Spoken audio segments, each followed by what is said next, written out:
السلام علیکم ورحمۃ اللہ وبرکاتہ حامدا و مسلیا اما بعد رب اشرح لي صدری ويسر لي امری واحلل عقدۃ من لسانی یفقهوا قولی رب زدنی علما۔ معزز و محترم سامعین اکرام، دینی اور اسلامی بھائیوں، آج کے درس میں ہمارے سامنے بڑی اہم حدیث ہے۔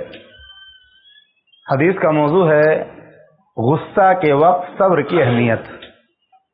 انسان جب غصہ ہوتا ہے اس وقت اگر وہ صبر نہ کر پائے تو بہت بڑے حادثات ہو جاتے ہیں۔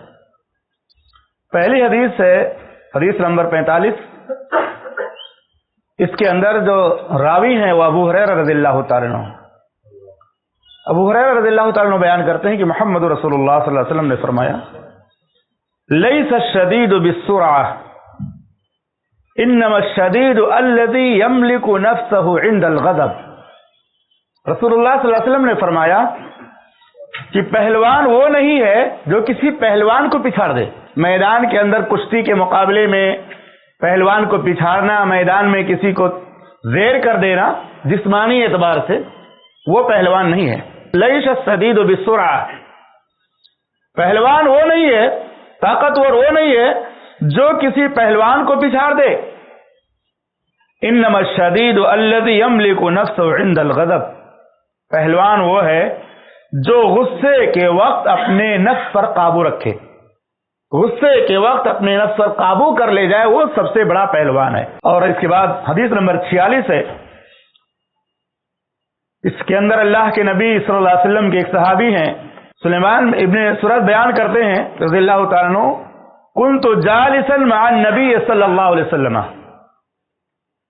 میں اللہ کے رسول صلی اللہ علیہ وسلم کے پاس بیٹھا تھا، ورجلان یستبان،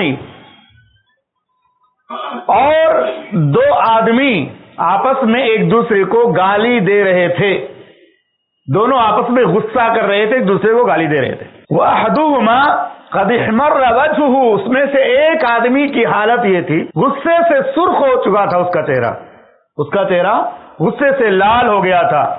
وَانْتَفَخَتْ أَوْدَاجُهُ، اور اس کی رگیں پھول گئی تھی، غصہ بہت زیادہ اس کو تھا۔ اللہ کے نبی صلی اللہ علیہ وسلم نے فرمایا، انی لأعلم کلمۃ، میں ایک ایسا کلمہ جانتا ہوں، لو قالها لذهب عنه ما یجد، اگر یہ آدمی وہ کلمہ اپنی زبان سے نکال دے، میں ایک کلمہ جانتا ہوں کہ اگر یہ غصہ والا آدمی جس غصے کی حالت میں ہے یہ کلمہ اگر پڑھ لے تو اس کا غصہ دور ہو جائے۔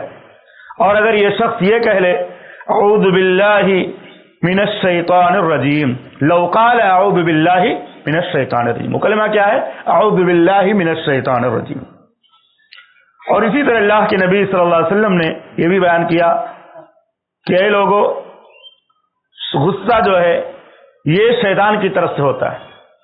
آپ صلی اللہ علیہ وسلم نے فرمایا تعوذ باللہ من الشیطان الرجیم، جو آدمی غصے کی حالت میں تھا اس سے کہا تم اللہ کی پناہ مانگو شیطان کے شر سے بچنے کے لیے، یعنی اللہ کے نبی صلی اللہ علیہ وسلم نے اسے فرمایا کہ شیطان مردود سے اللہ کی پناہ طلب کرو۔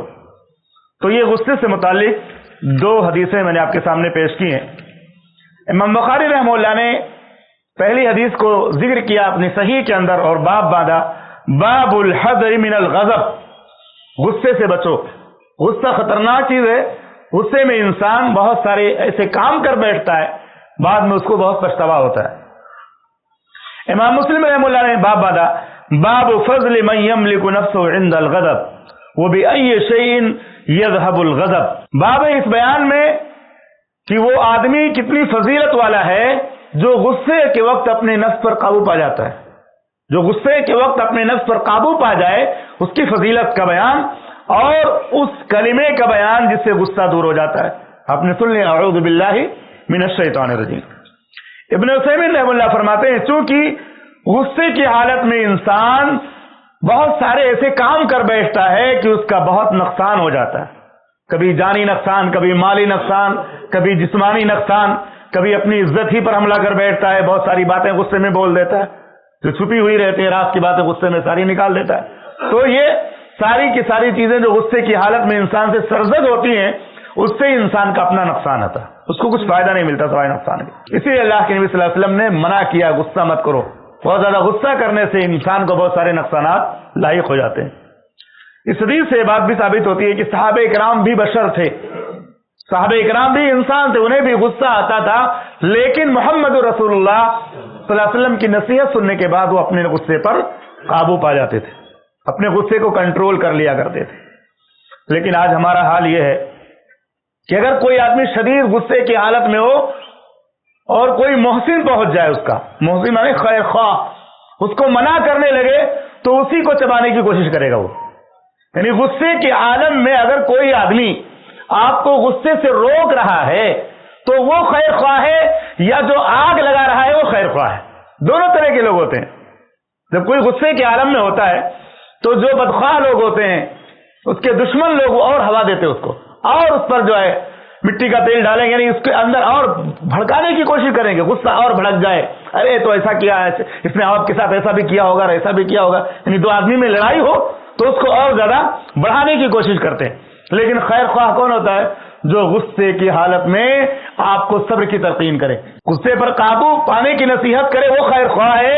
لیکن آدمی عام طور سے اس کو خیر خواہ سمجھتا ہے جو غصے کو بڑھاتا ہے، اس کے غصے کی حالت میں جو اس کے غصے کو شہ دینے والا، بڑھانے والا ہو، سوچتا یہی میرا خیر خواہ ہے، اور جو روکتا ہے اس کو اپنا دشمن سمجھتا ہے۔ آخری بات یہ کہ غصہ کیوں ہوتا ہے، لوگوں کے اندر غصہ کیسے پیدا ہوتا ہے؟